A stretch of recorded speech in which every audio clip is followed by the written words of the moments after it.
If ever I had a video. Assalamualaikum warahmatullahi wabarakatuh. Bertemu lagi dengan Ibu Wardania. Pada kesempatan kali ini, Ibu akan menerangkan materi bahasa Dayak kita yang pertama, yaitu tentang teks kegiatan harian atau teks kegiatan sehari-hari yang dalam bahasa Dayaknya disebut Sarita Pambelum Tiap Andau. Tujuan pembelajaran kita pada hari ini, yang pertama, siswa dapat mengidentifikasi teks tentang kehidupan sehari-hari. Yang kedua, siswa dapat memahami teks tentang kehidupan sehari-hari.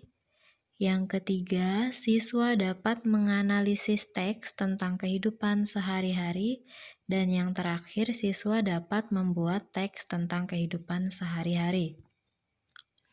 Adapun pengertian dari teks kegiatan harian adalah kegiatan setiap hari yang dilakukan oleh seseorang dari bangun tidur pada pagi hari sampai kembali tidur pada malam hari. Jadi, kalian bisa membuat teks ini sesuai dengan apa yang kalian lakukan setiap harinya, sesuai dengan posisi kalian. Adapun macam-macam jenis dari pekerjaan yang bisa kita buat dalam teks kegiatan harian, contohnya yang pertama ada metu jadi murid atau ketika kalian menjadi seorang siswa. Kalian bisa membuat teks kegiatan hariannya dari bangun tidur sampai kalian kembali tidur lagi. Terus yang kedua ada metoh kuliah atau ketika kalian menjadi mahasiswa, apa saja kegiatan yang kalian lakukan ketika kalian sudah jadi seorang mahasiswa. Yang ketiga ada metoh jadi bagawi. Ini kegiatan yang kalian lakukan ketika kalian sudah bekerja atau menjadi seorang karyawan ataupun pebisnis. Kalian bisa membuat teks kegiatan hariannya. Dan yang terakhir adalah metu andau libur atau ketika kalian sedang libur atau hari Minggu kalian bisa membuat teks kegiatan hariannya. Ini adalah 4 contoh dari kegiatan yang bisa kalian buat teksnya. Masih banyak kegiatan yang lainnya, tapi yang 4 ini adalah yang paling umum yang sering kita buat. Nah, langkah-langkah pembuatannya, yang pertama, kalian harus membuat dulu list atau daftar kegiatan yang kalian lakukan dari bangun tidur sampai tidur lagi pada malam hari. Yang kedua, tuliskan terlebih dahulu dalam bahasa Indonesia, lalu rangkailah dalam bahasa Dayak.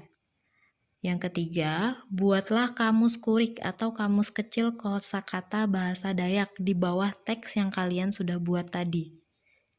Itu adalah langkah-langkahnya.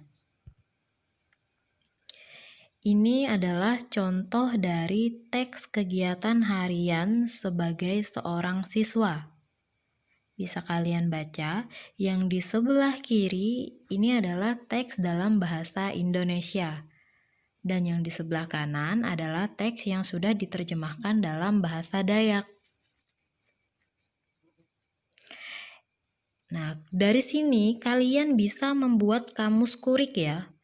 Kamus kuriknya bisa berupa 1 buah kalimat atau 1 kata saja. 1 kata saja maksudnya per kata kalian artikan dalam bahasa Indonesia.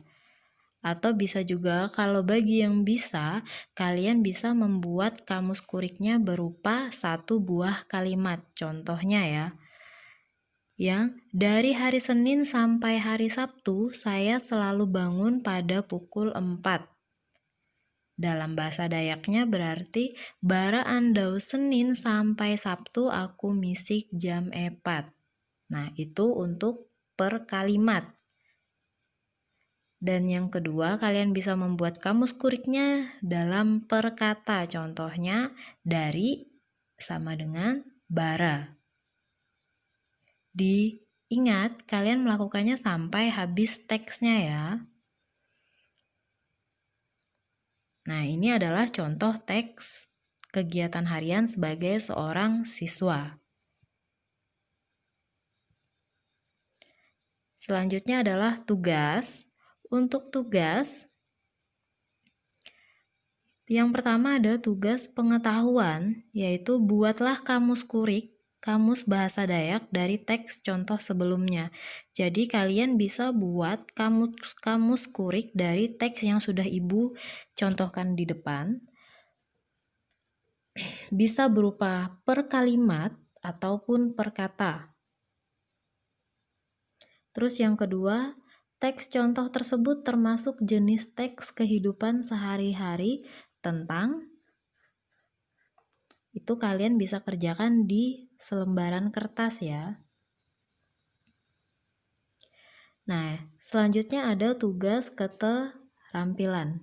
Tugas keterampilannya adalah buatlah salah satu jenis teks kehidupan sehari-hari. Bisa kalian pilih salah satu dari 4 jenis tadi.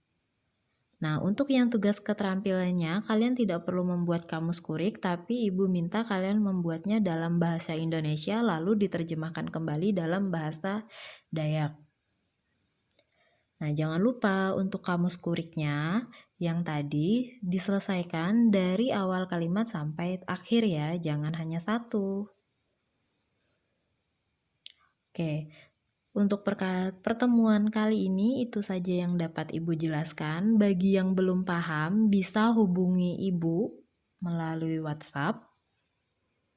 Tapi bagi yang sudah paham silakan mengerjakan.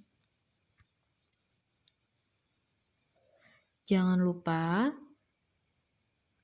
kerjakan semampu kalian ya. Terima kasih.